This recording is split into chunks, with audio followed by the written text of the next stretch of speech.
Mesdames, mesdemoiselles, messieurs, bienvenue à cette capsule fiscale.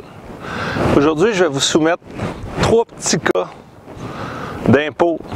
Vous allez me dire dans lequel on est le plus dans le champ.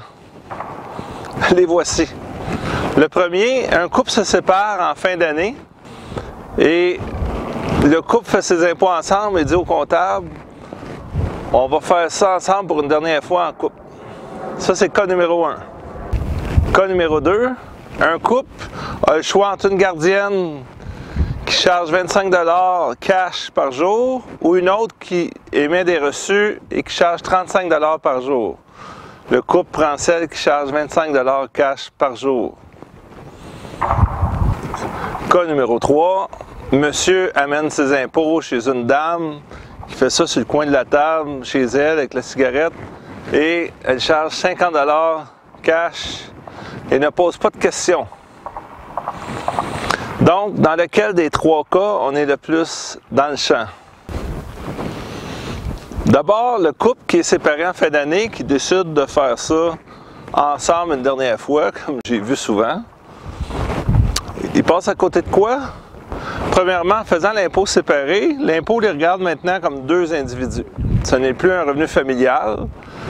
Donc, si chacun gagne, exemple, 40 000, mais sont tous les deux tout seuls, avec les enfants dans le décor, ils ont droit à des crédits TPS, crédit solidarité. C'est que si on leur dit pas qu'on est séparés, on n'a pas droit à ça.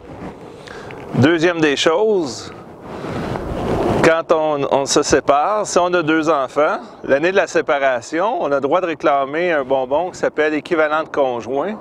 Le nom a changé, je pense que c'est supplément pour personnes admissibles ou il a rechangé encore. C'est à la ligne 305 au fédéral, j'en ai déjà parlé. C'est un bonbon qui donne pas loin de 1500 $ au Québec, un peu plus ailleurs au Canada, parce qu'il n'y a pas d'abattement provincial du Québec dans l'impôt. C'est que les deux peuvent avoir ce montant-là quand il y a 2 enfants l'année de la séparation. Après ça, il y a des restrictions, dépendamment si on a une pension alimentaire ou pas. Donc, on se tire dans le pied pour 1 année. Ensuite, la gardienne en cash à 25 $ ou celle avec reçu 35 $.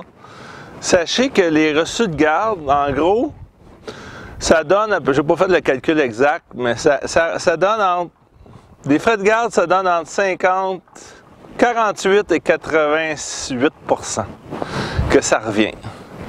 48 %, c'est quand le crédit au Québec est à son plus bas, quand le revenu est haut. On parle de 26 %, mais à ce moment-là, au fédéral, la déduction rapporte au moins 21 % quand on gagne, exemple, un couple qui gagne 70 000 chaque. Déjà là, on est à 47 %. Le 21 au fédéral et 27 au Québec.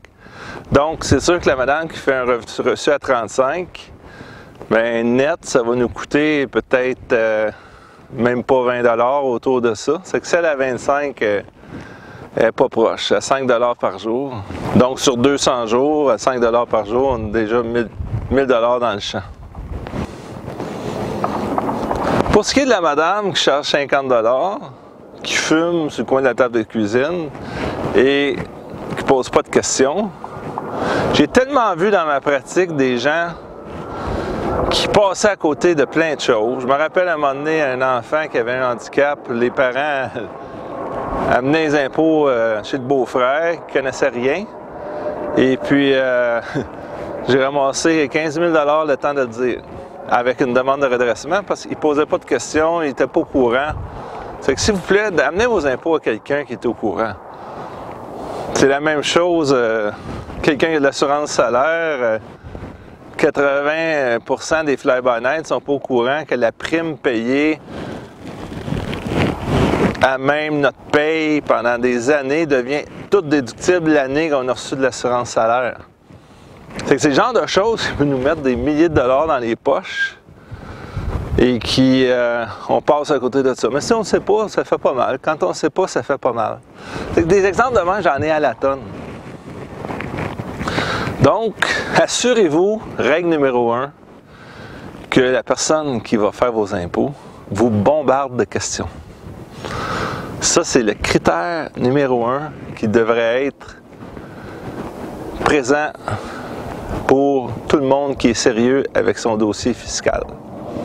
Donc, si on fait un classement dans tout ça, le plus à risque, c'est définitivement la madame qui fume sur le coin de la table et qui ne pose pas de questions. Ça peut nous coûter extrêmement cher. Deuxièmement, la gardienne également, mais ça dure moins longtemps que si on amène nos impôts pendant 25 ans à la mauvaise place. Donc, la gardienne fait le mauvais choix financier. C'est important de savoir combien elle nous coûte net après impôt. Je m'excuserai, je vais peut-être me faire chicaner parce que je sais qu'il y a beaucoup de femmes qui n'aiment plus entendre la gardienne. Je pense que c'est la technicienne en gardienne en service de garde. Je suis désolé pour mes erreurs grossières de français. Et finalement, notre petit couple, lui, ben, il massacre son impôt pour une année. Ils vont peut-être perdre quelques milliers de dollars parce que c'est fait tout croche, mais c'est juste pour un an. En espérant que cette petite capsule fiscale vous a plu, je vous invite à partager pour vos proches, parents, amis. Bref, quiconque serait intéressé à bien gérer son dossier fiscal. C'est Daniel Pilon, CPA, chroniqueur financier, toujours indépendant.